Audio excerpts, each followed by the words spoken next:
नमस्ते दोस्तों, आज हम जिस घटना की बात करने जा रहे हैं वो सिर्फ एक न्यूज हेडलाइन नहीं है। ये उस जमीन की सच्चाई है जहां युद्ध की आग में एक बार फिर सपने जलकर राख हो गए। लेकिन दोस्तों, आगे बढ़ने से पहले एक बात दिल से कहनी है। आप सभी हमारे वीडियो तो ध्यान से देखते हैं, लेकिन सब्सक्राइब का बटन दबाना भूल जाते हैं और वीडियो को आखिर तक नहीं देखते।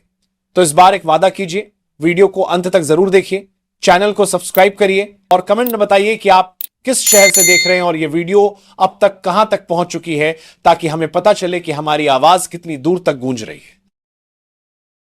जहां खेल का मैदान कब्रिस्तान में बदल गया और जहां 3 नौजवान क्रिकेटर जो कभी अपने देश का नाम ऊंचा करने का सपना देखते थे, अब आसमानों के पार चले गए। यह कहानी है अफगानिस्तान की और उस दर्द की जो एक बार फिर पाकिस्तान की सीमा से आई गोलियों ने दिया है। प्रश्न सिर्फ इतना नहीं कि ये हमला क्यों हुआ, बल्कि यह भी कि क्या खेल और इंसानियत अब सिर्फ कागज के शब्द बनकर रह गए हैं। 16 अक्टूबर 2025 की रात जब पूरी दुनिया सो रही थी, तब पख्तिका प्रांत के उर्गुन इलाके में आसमान से आग बरस रही थी। यह वही इलाका है जो अफगान पाकिस्तान सीमा के बेहद करीब है। रात के करीब 3 बजे पाकिस्तान की ओर से की गई हवाई बमबारी ने पूरा इलाका हिला दिया। स्थानीय सूत्रों के मुताबिक हमला एक ऐसे क्षेत्र पर हुआ जो पूरी तरह नागरिक इलाका था। वहां ना कोई मिलिट्री बेस था, ना कोई आतंकी ठिकाना। वहां सिर्फ आम लोग थे और कुछ युवा क्रिकेटर जो दिन भर के मैच के बाद अपने गांव लौट रहे थे। बम फटा और कुछ ही सेकंड में सब खत्म। धूल, धुआं और चीखों की आवाजें चारों ओर गूंजने लगी। उसी मलबे में 3 नाम हमेशा के लिए मिट गए। कबीर अघा, सिबगतुल्लाह ज़िरोक और हारून। तीनों अफगानिस्तान के उभरते क्रिकेटर थे। कबीर और हारून का चयन राष्ट्रीय प्रशिक्षण शिविर के लिए हुआ था और सिबगतुल्लाह को अगले अंडर 23 टूर्नामेंट के लिए शॉर्टलिस्ट किया गया था। लेकिन वो भविष्य अब सिर्फ इतिहास के पन्नों में रह गया। अफगानिस्तान में क्रिकेट कोई खेल नहीं, एक उम्मीद है। सालों की जंग और तबाही के बीच जब बच्चों के हाथों में खिलौनों की जगह बंदूकें आ गई थी, तब क्रिकेट बैट ने उन्हें एक नया सपना दिया। राशिद खान, मोहम्मद नबी जैसे खिलाड़ी इस मुल्क के लिए आइकॉन बन गए। लोगों ने सोचा, अगर राशिद इंटरनेशनल सुपरस्टार बन सकता है तो शायद हर गांव का एक बच्चा भी ऐसा कर सकता है। लेकिन आज वही क्रिकेट खून में डूब गया है, क्योंकि जिस देश की टीम अंतर्राष्ट्रीय स्तर पर अपनी पहचान बना रही थी, उसके युवा खिलाड़ियों को सीमा पार से आए मिसाइलों ने खत्म कर दिया। अब सवाल यह उठता है कि जब दोनों देशों के बीच युद्ध विराम चल रहा था तो हमला क्यों हुआ। दरअसल कतर की मध्यस्थता में पाकिस्तान और अफगानिस्तान के बीच बातचीत हो रही थी। दोनों देशों ने 48 घंटे का अस्थायी युद्ध विराम घोषित किया था ताकि बातचीत के रास्ते खुले रहें। पर उसी दौरान पाकिस्तान की एयरफोर्स ने पख्तिका इलाके में हवाई हमले किए। पाकिस्तान का कहना है कि वहां आतंकी ठिकाने थे, जबकि अफगानिस्तान का दावा है कि यह हमला जानबूझकर किया गया ताकि बातचीत पटरी से उतर जाए। और अफगान सरकार ने इसे सीधा युद्ध विराम का उल्लंघन बताया। अगले दिन काबुल में अफगान क्रिकेट बोर्ड की इमारत के बाहर भीड़ जमा हो गई। लोग मोमबत्तियां लेकर आए, पोस्टर लेकर आए और हर कोई एक ही बात कह रहा था, हमारे खिलाड़ियों को इंसाफ दो। राशिद खान ने ट्वीट किया, हम सिर्फ खिलाड़ी नहीं खोए हैं, हमने अपने भाई, अपने सपने खोए हैं। मोहम्मद नबी ने लिखा, कितना अजीब है कि मैदान पर खेलने वाला अब मैदान के नीचे दफन है। पूरे देश में शोक का माहौल था। काबुल, जलालाबाद और कंधार में हजारों युवाओं ने सड़कों पर मार्च निकाला। कुछ ने पाकिस्तान के झंडे जलाए, कुछ ने खेल बहिष्कार की मांग की। इस घटना की गूंज सिर्फ अफगानिस्तान तक सीमित नहीं रही। भारत, बांग्लादेश, श्रीलंका और इंग्लैंड के कई खिलाड़ियों ने अफगान क्रिकेटर्स के समर्थन में बयान दिए। आईसीसी ने भी गहरी संवेदना जताई और कहा कि वे इस मामले की निगरानी कर रहे हैं। भारतीय क्रिकेटर विराट कोहली ने कहा, यह सिर्फ अफगानिस्तान का नहीं बल्कि पूरे क्रिकेट जगत का नुकसान है।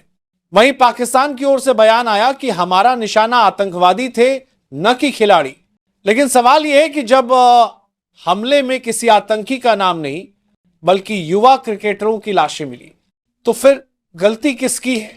अफगानिस्तान ने इस घटना के बाद पाकिस्तान में होने वाली त्रिपक्षीय टीबी सीरीज से अपना नाम वापस ले लिया और यह सिर्फ एक टूर्नामेंट से हटना नहीं था, यह आत्मसम्मान का ऐलान था। कई अफगान खिलाड़ियों ने पाकिस्तान सुपर लीग से भी दूरी बना ली। राशिद खान ने लाहौर कलंदर से अपना नाम हटाया। कई अन्य खिलाड़ियों ने कहा कि वे खेल से ज्यादा अपने देश की प्रतिष्ठा को प्राथमिकता देंगे। इसी बीच सोशल मीडिया पर बॉयकॉट पाकिस्तान क्रिकेट ट्रेंड करने लगे। लोग पूछने लगे, क्या ऐसे देश को अंतर्राष्ट्रीय क्रिकेट में खेलने दिया जाना चाहिए जिसके हमले में निर्दोष खिलाड़ी मारे जाएं? पाकिस्तान क्रिकेट बोर्ड पहले ही वित्तीय संकट से जूझ रहा है। आईसीसी इवेंट्स में मेजबानी को लेकर भी विवाद है और अब अफगानिस्तान के बहिष्कार से उसकी साख और अर्थव्यवस्था दोनों पर असर पड़ रहा है। कई ब्रॉडकास्टर्स ने अफगान टीम के बिना सीरीज के लिए कॉन्ट्रैक्ट पुनर्विचार शुरू कर दिया। यह बात पाकिस्तान के लिए एक बड़ा झटका है, क्योंकि क्रिकेट उसके लिए सिर्फ खेल नहीं बल्कि राजनयिक ताकत का प्रतीक रहा है। यह बहस हमेशा से रही है, क्या खेल और राजनीति को अलग रखना चाहिए? लेकिन जब खिलाड़ियों की जान चली जाए तो क्या उसे सिर्फ राजनीतिक घटना कहकर भूल जाना चाहिए? इतिहास गवाह है, 1976 में दक्षिण अफ्रीका में अपार्थाइड नीति के विरोध में अंतर्राष्ट्रीय खेलों का बहिष्कार किया गया था और तब तक बहिष्कार चला जब तक वहां बराबरी बहाल नहीं हुई। तो क्या अफगानिस्तान की आवाज भी उसी तरह उठेगी? क्या अंतर्राष्ट्रीय क्रिकेट परिषद में नैतिकता की वही गूंज सुनाई देगी, या फिर सब कुछ राजनीतिक संवेदनशीलता के नाम पर दबा दिया जाएगा? पख्तिका प्रांत में अब भी वो मैदान है जहां बच्चे खेलते थे, लेकिन अब वहां सिर्फ मलबा है। वो गेंदें जो कल तक सीमाएं पार करती थी आज खामोशी में दबी पड़ी है। कबीर की मां कहती हैं, वो हर सुबह उठकर कहता था एक दिन मैं राशिद खान जैसा बनूंगा, लेकिन अब उसके कमरे में सिर्फ उसकी जर्सी टंगी है। हारून का छोटा भाई अब बल्ला नहीं उठाता, कहता है मुझे डर लगता है कहीं ऊपर से कुछ गिर न जाए। यह वो डर है जो आने वाली पीढ़ी के सपनों को भी निगल रहा है। अफगानिस्तान ने संयुक्त राष्ट्र और अंतर्राष्ट्रीय अपराध न्यायालय में शिकायत दर्ज कराई है। वे चाहते हैं कि इस हमले की जांच निष्पक्ष अंतर्राष्ट्रीय एजेंसी से हो। कतर और तुर्की ने भी शांति वार्ता फिर से शुरू करने का प्रस्ताव दिया है, लेकिन इस बार अफगान पक्ष का कहना है कि जब तक पाकिस्तान माफी नहीं मांगता तब तक कोई बातचीत नहीं होगी। भारत और संयुक्त राष्ट्र दोनों ने अपील की है कि खेल और नागरिक जीवन को युद्ध का निशाना न बनाया जाए। कई विश्लेषकों का मानना है कि यह घटना दक्षिण एशिया में नए गठजोड़ की शुरुआत भी कर सकती है। भारत और अफगानिस्तान पहले से सुरक्षा सहयोग बढ़ा रहे हैं। अगर पाकिस्तान की अंतर्राष्ट्रीय साख गिरती रही तो आने वाले महीनों में उसे खेल, कूटनीति और अर्थव्यवस्था तीनों में अलगाव झेलना पड़ सकता है।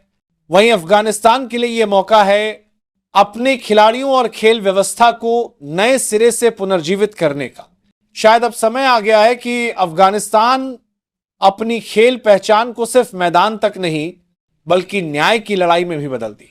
कभी खेल वो भाषा था जो सीमाएं मिटा देता था, जो नफरतों को हार में बदल देता था, लेकिन आज वही खेल खून में डूबा पड़ा है। हम ये नहीं कह सकते कि युद्ध में कौन सही है और कौन गलत, लेकिन हम ये जरूर कह सकते हैं कि मरने वाला हमेशा निर्दोष होता है। कबीर, सिबघतुल्ला और हारून अब इस दुनिया में नहीं है, लेकिन उनका सपना एक शांत अफगानिस्तान जहां बच्चे मैदान में खेलें न कि मलबे में, वो सपना अब भी जिंदा है।